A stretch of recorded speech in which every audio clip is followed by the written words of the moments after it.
Bonjour beaucoup. J'espère que vous êtes en forme et moi aussi, j'adore.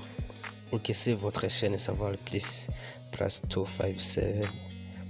Ok, c'est votre chaîne que vous aimez beaucoup. Aujourd'hui, on va partager ensemble quelques notions concernant l'introduction à l'informatique, les principales personnalités qui se sont statistiques pour que l'informatique soit au stade où elle est aujourd'hui, sans oublier aussi de dire les objectifs et principaux de l'informatique. Ok, restez connectés à la chaîne pour ne pas rater aucune information.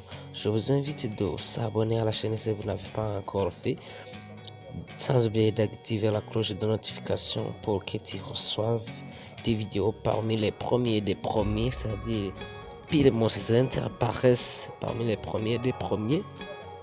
Sans oublier aussi de faire des commentaires, ça peut arriver que il y a quelque chose à dire si la vidéo et il ne faut pas ignorer ça, c'est très nécessaire aussi. Sans oublier aussi de liker ou bien d'aimer parce que ça me fait moi aussi du courage, ça me fait moi aussi du plaisir de voir votre like. Ok, restez connectés à la chaîne pour ne pas rater. Ok, je viens de dire que nous allons avoir ensemble l'introduction à l'informatique. Ok, par l'informatique, on entend des mots. Il s'agit de traitement automatique de l'information. Donc, informatique, c'est-à-dire information plus automatique. Ce terme fut créé en 1960 par Philippe Delefils par la réunion de deux mots déjà parlés, automatique et information. Donc, pour le moment, quelles sont les personnalités qui se sont sacrifiées pour que l'informatique soit au stade où elle est aujourd'hui? En première position, on parle de Monsieur Charles Dreyfus. Celui-ci est né le 26 décembre 1791 et décédé le 19 octobre 1871. Ce monsieur est celui qui a eu la première idée d'un ordinateur. En deuxième position, on peut pas ignorer M. Steve Jobs. Steve Jobs, c'est le cofondateur de la société Apple. Apple que nous connaissons nous tous aujourd'hui, qui fabrique des matériels que nous tous nous aimons. Il a inventé aussi l'interface graphique et le système d'exploitation. Il a également révolutionné le monde mobile grâce notamment aux iPhones. Ok. En troisième position, on ne peut pas ignorer Monsieur Bill Gates. Celui-ci, il est compté parmi les premiers fichiers du monde. Celui-ci est le fondateur de Microsoft. Il a inventé aussi le système d'exploitation le plus utilisé de nos jours et qui vous connaissez certainement, Microsoft Windows. Ok, en quatrième position, on peut parler aussi d'un monsieur Tim Berners-Lee. Celui-ci a inventé le website www, donc les 3 W, qui est à la base de l'internet que nous connaissons aujourd'hui. Ok, comme nous avons parlé qu'il s'agit de 5 personnalités, en cinquième position, il y a monsieur Alan Turing. Celui-ci est le fondateur de la science informatique et il est le premier informaticien du monde.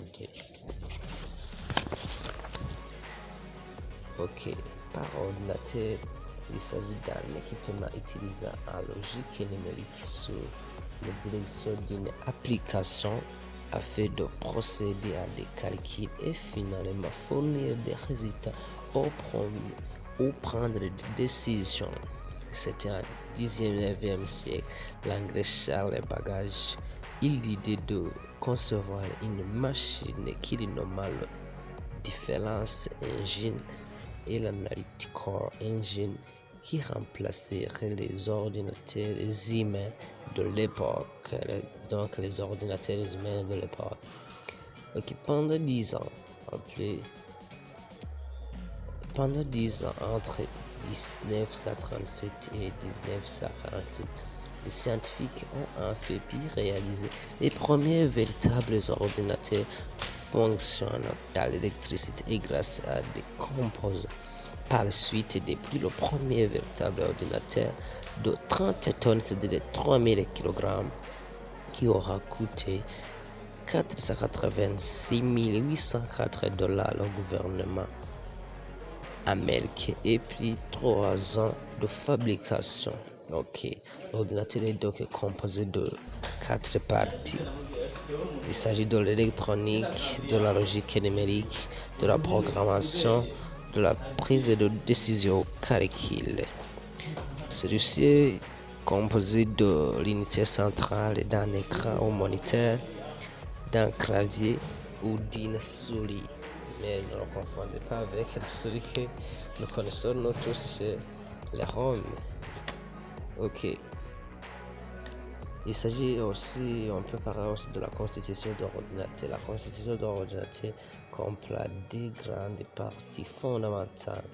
Donc ici, on parle de hardware et de software. Par hardware, c'est une partie matérielle divisible ou dans un ordinateur. Par exemple, il s'agit de l'unité centrale ou au moniteur. Et aussi au software, c'est une partie intelligente ou invisible de l'ordinateur. Il s'agit de téléchargement par exemple. Ok, en dernière position, comme notre thème aujourd'hui, il s'agit de 3. On va parler de l'objectif de l'informatique. Aujourd'hui, les informaticiens, donc les ordinateurs remplacent les papiers, des calculatrices, les radios, les boîtes aux lettres et ainsi d'autres. En fait, l'objectif de l'informatique est de développer cette technologie dans tous les domaines de la vie de la population, sans oublier aussi de trouver des solutions à la population, donc aux problèmes de la population, pour que cette population soit à l'aise, pour que cette population simplifie les tâches. Ok, c'était votre chaîne Savoir le plus 257.